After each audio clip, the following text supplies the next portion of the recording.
Hello again. Welcome to How to Feed with Charlotte Stirling-Reed, the parenting podcast which offers reassurance, confidence and advice on how to feed your baby, toddler or your whole family. Before we get things underway, I just want to take the time to give a big thanks to my podcast sponsors, Little Dish. Thank you so much for having me. Today's episode will follow on from last week's episode where we talked to Giovanna Fletcher all about weaning and making the most of it. Now, I know that many of you may not feel quite so confident about weaning as G did, but that's what I'm here to help you with. Weaning is all about the gradual journey of taking baby from a milk-only diet to a diet that is similar to us as adults. So moving from single foods to a complex and varied and hopefully balanced diet.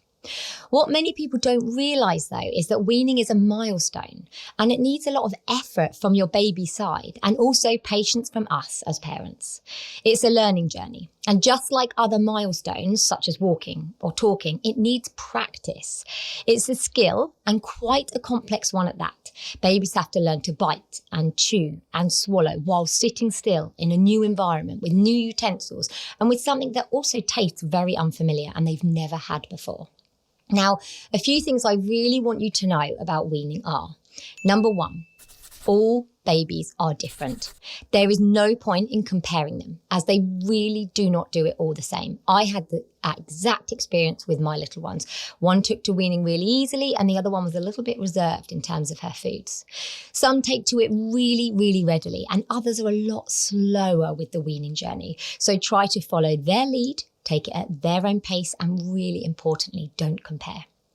Number two, it's a journey of exploring. And I love to say this, but this is not something that you or they will get right or wrong. So try to remember that throughout the weaning days with your little one. There will be some good days and there will be some less good days, just like we have as adults. So please don't berate yourself, don't feel guilty, just go with the flow and let them lead.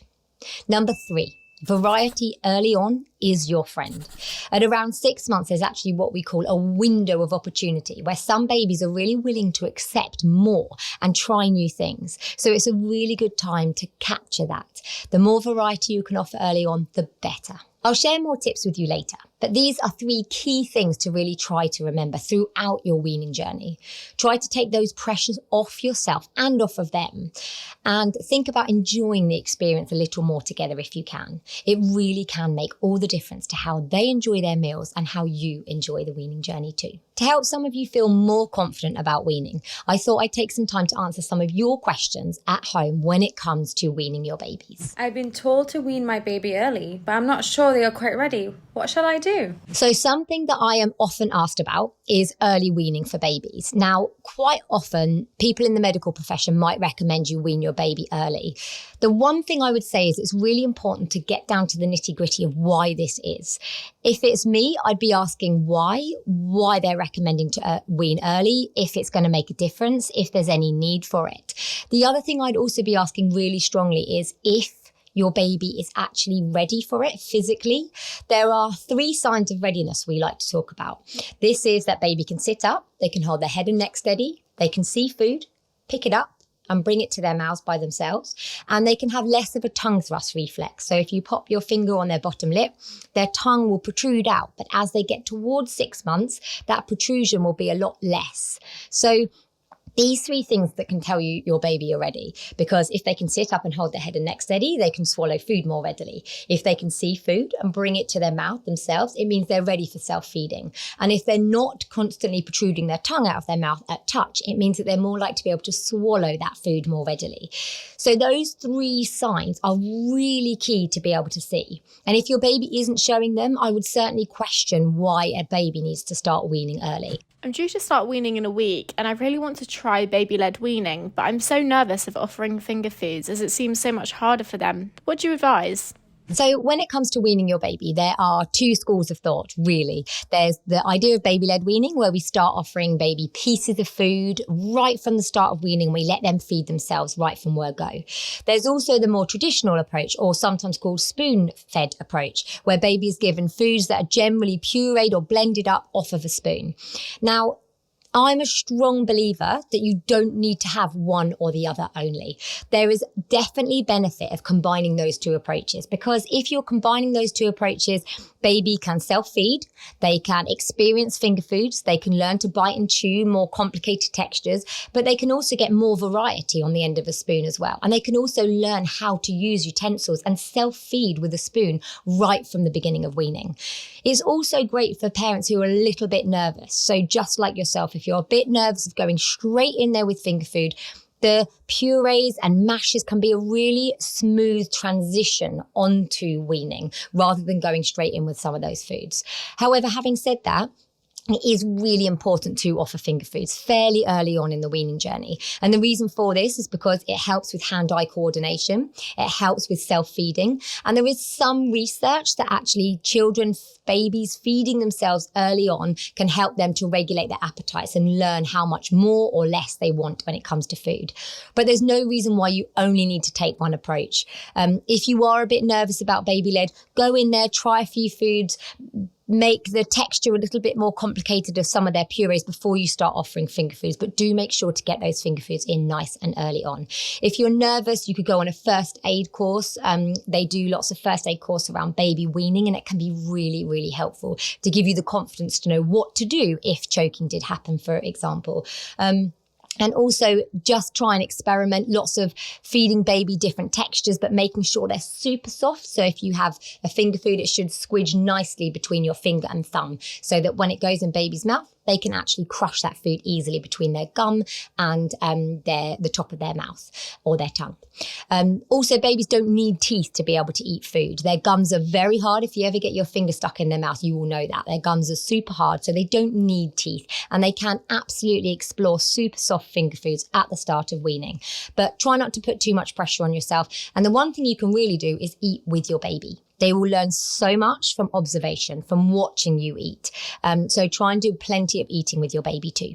My mother said that I should start with baby rice as it's the best thing to do. She's a health professional, but I've read it's best to start with vegetables. When it comes to weaning, there is no wrong or right. There's no, you have to do it this way or you have to do it that way. Lots of people decide they want to go with baby rice, or they might go with vegetables alone, or they might go with fruits, or they might go with curry, completely different foods. And all of these are absolutely fine. I'm a big fan of something called veg-led weaning, which is where you start the weaning journey with vegetables and you offer your baby single veg for the first week or so of weaning and a different veggie each day. The reason I love this is because it's a really good way of getting your baby to explore a variety of very unknown and unfamiliar textures early on when they've got that window of opportunity and they're more likely to accept these flavors. So I really like veg-led weaning for that reason, giving them variety, getting them to taste something completely new and not just offering them sweet foods, which they're more likely to accept because babies are born with a preference for sweeter foods. However, not everybody starts with veg-led weaning. It isn't for everyone. And although we have lots of research in the UK that actually suggests it may be beneficial for acceptance of vegetables later on in life, it's not a hard and fast rule that you have to follow. My only issue with baby rice, which was very, very traditionally given to babies for years, is that there isn't much in the way of different flavors in there. So baby rice is very much one flavor, one texture. And actually early on in weaning, it's great to expose baby to a variety of flavors, a variety of textures and get those in nice and early. So if all your baby's had for the first couple of weeks of weaning is baby rice, they're not really being exposed to that variety, which we know can be really beneficial. However, if you do decide to go down that avenue, it's absolutely fine to do so. I'd just say maybe try and mix up the flavors if you can a little bit. You could always cook up some veggies and add it to the baby rice to change the texture, to change the flavors up as well, if you prefer to do so. But ultimately, it's completely up to you what you decide to do. I'm 3 weeks into weaning and my baby just isn't accepting anything. Should I stop and start again another time? So one of the biggest questions I'm asked and the biggest things that come into my inbox is about babies not taking to weaning. I think part of this problem comes from the fact that we often see so many babies readily gobbling up foods like broccoli and spinach and potato and avocado in those very first weeks of weaning. And we have this idea and this expectation that actually that's how it goes for everyone. But in my experience, as someone who speaks to parents every single day about this topic, that most often isn't the case. Some babies take to weaning, yes. Some babies love food right from the start. Other babies are a lot more reserved and a lot more unsure about weaning, and that is perfectly normal too. Remember that this time is about exploration. It's about exploring food. It's about exposing your baby to these new tastes, these new flavors, these new textures. And at the same time, we have to remember, as I said at the very start of this, weaning is a skill. Babies need to learn to accept those foods. They need to learn how to bite and chew and swallow. They need to learn how to use cutlery. They need to learn about this new environment in this new high chair at this new table. So we need to try and be a little bit more patient, because quite often some children are just slower to start, and that is absolutely okay. I definitely wouldn't say you need to stop and start again. You've not done anything wrong. Carry on with what you're doing with the weaning journey, but there are some things that might help. So for example, try and make sure you're sitting with your baby at meal times and eating with your baby where possible. Try not to put pressure on getting them to eat up. In my experience, what sometimes happens is when babies don't take to that food, parents often put a little bit more pressure on. Perhaps they load the spoon and they try and push the spoon into baby's mouth. And actually that can make the mealtime environment a bit of a negative experience for them. And then the knock-on impact to that is that they don't really want to be there for the next meal. So take the pressure off you. Take the pressure off them. Try and think about getting them to explore food. Maybe you want to try some really soft finger foods and some light purees off of a spoon so that baby can explore one way or the other and see what they feel like on that day. If you've started with veggies and they haven't really accepted them, move on to more variety. Start offering more in the way of foods. But really, really importantly, make sure you eat with your little one. The other thing you can have a look at is their milk intakes. Are they filling up on milk just before those meal times, or are they having a huge amount of milk throughout 24 hours, which means that actually they don't really have any appetite for food? Or are they distracted? Are they teething? Are they unwell? I promise you, there are so many things that will affect your baby and your toddler's appetite when they get older. And it's about trying to put things into context, not worry, take the pressure off, try and relax for those meal times, and really importantly, show them how to eat by eating and enjoying foods yourself. Hi Charlotte, how do you really know if your baby is getting all the right nutrients they need? So this is a really tricky one, and most of the time we don't know that baby is getting every single nutrient that they need. However, one of the things we do to try and combat this, whether it's with adults or whether it's with babies or toddlers, is we look at what we call a balanced diet. Now, I know this is a boring message, but the idea behind a balanced diet is to make sure that adults and children can get the right nutrients every day by balancing out the different foods that they include on their plate. So from when your baby is on about 3 meals a day, when they started to accept plenty of foods in their diet, what you need to do is try and offer your baby a balance of food groups within each meal. So what this means is, number one, starting with something like whole grains or carbohydrates at their meal times. Number two, trying to include some veggies or some fruits at that meal time. Number three, trying to include some proteins or some iron-rich food. And number four, maybe including a little bit of dairy. You don't need to do a lot of that because actually their milk will be providing most of the calcium that they need, but providing a little bit of dairy in their weaning diet is a good idea too. So just to go into a little bit more detail about that, if we're talking about carbohydrates and whole grains, we're talking about things like breads, pastas, rice, maybe things like couscous in their diet as well. When we're talking about things like fruits and veg, it's things like carrots and broccoli and peaches and watermelon and lots of variety of different fruit and veg. When we're talking about protein and iron-rich foods, we're talking about things like lentils, beans, pulses, nut butters, also meats and fish and egg as well. And when we're talking about dairy, we're talking about plain versions of yogurt or cheese or milks or dairy alternatives. Now, it's really important to remember that baby gets most of their milk from either their breast milk or their formula milk, and that's recommended right up until baby is 1 year of age. It's only after this age that they should switch to cow's milk, or they can continue breastfeeding as long as you want to. So you don't need to focus a lot on dairy in their diet, but you can include a small amount of dairy or dairy alternative foods. But ideally, they should be plain, and if they are dairy alternatives, they should be fortified too. My baby gets upset whenever I put them in the high chair. What can I do? So this is another really common thing. If your baby is getting upset when you put them in the high chair, you need to take a step back from the idea of feeding and step back from the idea of getting them to eat and think about the environment around them. What's going on? Is it the right time of day? Are they overtired? Are they overfull? Are they distracted? Are they going through milestones? What is going on in this environment right now? Because perhaps maybe it's the wrong time of day. I remember for the very first time getting back from a day day out and trying to feed my baby, but it was far later than what I normally would. And I remember him being so tired. And I remember thinking to myself, this is exactly why we say don't try and feed an overtired baby. He was screaming, he was crying, and he just was desperate to get out of the high chair. If your baby doesn't want to be in that high chair, definitely take them out. Try not to keep them in a high chair when they're upset and they're not enjoying their time, because it's going to have a knock-on effect to how they feel the next time you put them in. So if you're finding you've got into a bit of a habit of that, you put them in, they start crying, we need to try and change up that meal time. We need to try and change up that environment so that they understand maybe that going in the high chair doesn't necessarily just mean food. Maybe it means fun. So you could perhaps put them in there to play a game with you. Make sure that when you put them in the high chair, you're giving them plenty of attention and eye contact. Perhaps you could play some music when you first put them in, or give them a toy to play with before the mealtime starts. Also try and remember about taking that pressure off the mealtime. Perhaps instead of feeding them, you could sit there and feed yourself and let them watch and observe you. Just take the pressure off and just try and make your baby want to be there before you start focusing more on getting them to eat.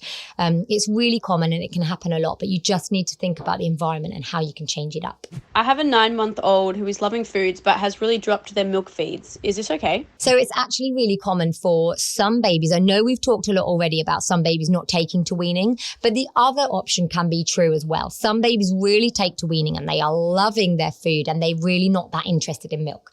The first thing I would say is this is usually a bit of a phase. It's usually a bit of a novelty where baby's gone, oh my gosh, I'm loving this food. I'm going to gobble it all up. Bored with the milk. I'm not interested anymore. If that is the case, keep offering milk at similar times each day. When your baby first starts weaning, it's not actually about dropping their milk feed. It's about introducing them to food and helping them to explore food alongside their milk intake.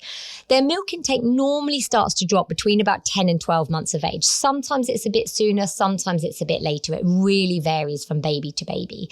But if you're finding that their milk intake has dropped substantially before 10 months of age, then I would keep offering it at similar times each day. You might find they do just come back to it. And if you're struggling with that, make sure you get their weight checked so you know how they're doing and how they're growing and how they're developing. But you can also try adding it into their food. So for example, if you're making purees or mashes, you can add milk into that. If you're making soups or stews or pies, you can add their normal milk. You can add some full fat cow's milk is okay to be added to baby's food from 6 months of age. Or you can add express breast milk. So completely up to you, but just try and make the most of the meals that you're adding and offering plenty of extra milk within those feeds. But like I said, most babies do start to drop at around 10 to 12 months of age. You'll start to see quite a bit of decline in the amount of milk that they're having. It's still an important part of their diet, even over 1 year of age, but it just means that at around 10 months of age, you'll see food start to take over a little bit more. Hey Charlotte, my son is teething and completely off his food. I want to know, should I keep trying or is it best to skip a couple of days? So when your little one's unwell or teething, it's really normal for them to go off their food. Just like we as adults might not want to eat if we've got a sore throat or a headache or a stomach ache, we go off our food. And unfortunately, babies often can't express to us what it is they're feeling. But if they're teething, if they're feeling unwell, their appetite is likely to take a dip. So the main thing I would say is try and understand that that is absolutely perfectly normal. And actually, even more than that, it's expected. So don't put pressure on them. Don't put pressure on yourself. You can keep trying with routine and meal times if you want to and just see as and when they get better. But try not to have much in the way of expectations of how that meal is going to go or that food is going to be eaten.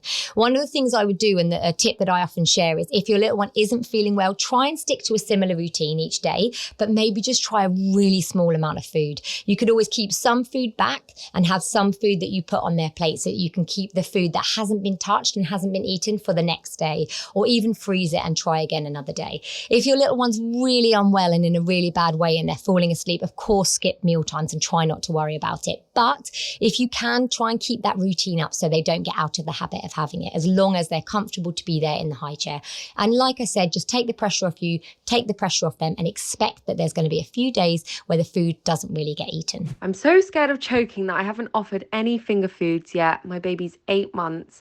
Will I have impacted his development? So many families are nervous about choking and they're nervous about offering finger foods, and it's completely normal. Lots of parents don't offer finger foods till later in the weaning journey, so don't worry too much. We do know from research that actually it's really important to try and be offering lumps and bumps and finger foods by at least 9 months of age. The reason for this is because it's a really good opportunity and time for baby to be able to explore those lumps and bumps and learn what to do with them. So in terms of developing their oral motor skills, having them introduced earlier on in the weaning journey can be a real benefit. And babies who don't get that exposure of finger foods and lumps and textures in their food can actually be a little bit delayed in their acceptance of these during the rest of their weaning journey. So for example, they might struggle a little bit more to take finger foods, or they might struggle with some of the more thicker or harder textures of foods. However, it's not that you are going to impact their development really badly, especially around 8 months. The main thing I would say is try and boost your confidence, do some first aid training around weaning so that it gets your confidence up. See if you can have other people around you when you do offer finger foods. And like I said, make sure they are roughly the size and shape of an adult finger, and that they are so soft that when you squidge them between your finger and thumb, they go really nicely flat. If you're offering baby finger foods like that, they can grab them through the palm of their hand and they can self-feed with them really easily. And their tough gums and their tough tongue will be able to crush those foods really, really simply. If you're still really worried about finger foods, focus a lot on the textures of the foods they're having. So make sure that you've moved on from thin purees onto more mashes and textures that have got lumps and bumps in them, because this will help babies to develop those oral motor skills needed for having finger foods as well. But soft finger foods alongside some textures and starting them around about now will be absolutely fine. Go nice and stealthily and gradually, but it is a good idea to get them in their diet if you can. Hey Charlotte, when do I start introducing utensils? So there's no hard and fast rule with this. Again, a lot of parents who've done baby-led weaning will actually find that they haven't introduced utensils to their baby for a long time, and all of a sudden will think, oh my gosh, when do I need to start offering spoons? But actually, if you do kind of mixed approach where you offer baby some pieces of food and some finger foods alongside some food off of the spoon, then I would say start introducing that right from the start of weaning. Both my children grabbed that spoon off of me, out of my hand, right at the start of weaning and started self-feeding. So the earlier you can get them to do that, the earlier you can get them involved in that self-feeding and grabbing the spoon and using the spoon to get food into their mouth, the better. So do try and encourage it early on if you can. When it comes to things like forks, I'd say as soon as your little one is really confident using a spoon, and it can take a long time before they learn the action of things like scooping out of a bowl. It takes lots of practice, it takes lots of role modeling, it takes lots of guiding to get them to be able to use the spoon efficiently. And as soon as they do start to be able to do that, you can start moving on to some kind of softer fork where you can just help them with a little bit of stabbing of the food. Once baby's 1+, you can start moving on to a bit more of a variety. And again, once they've got really good skills around their hands and coordination around chopping and different textures, it's really about exploring those with babies when it comes to knives and forks. You can get really good baby friendly ones as well that can help with that. But just remember that most babies develop these skills at totally different stages to one another. So it's more about giving them the opportunity to try after about 1 year of age, helping them, showing them, letting them see you doing it yourself, and just give them plenty of time to explore it. So there's no hard or fast rule. Introduce it when you feel comfortable and when you feel like your baby is ready and confident, and just give them plenty of support in getting used to using them. I hope these really helped. To finish off this episode, I just want to share a few of my top tips around weaning. Number 1, try to have a routine. It can really help with food acceptance. Number 2, try to eat with them. I promise you they will learn so much from watching you eat. Number 3, make those mealtimes enjoyable. Forget about the food and think about the environment and what your baby's going to enjoy at mealtimes. Number 4, avoid pressures to eat. Pressures to eat have time and time again shown that they actually reduce the willingness of little ones to eat that food. Number 5, go with the flow. Try to let them lead those meal times as much as possible. It's really important for their weaning journey. Number 6, expect appetite variations. Up and down in appetites is completely normal, and we really would expect that to happen during weaning. Number 7, keep up that variety. The more variety you offer to babies from a young age, the more variety they're likely to accept as they get older. Thank you so much for tuning in. I really, really hope you found it helpful and reassuring, and I hope it's given you plenty of confidence to start the weaning journey yourself. Don't forget to subscribe to my podcast to get the next episodes straight to your phone. And a huge, huge thank you to my friends at Little Dish for sponsoring this podcast and for letting me use their beautiful offices here to record them in. Thank you so much, guys.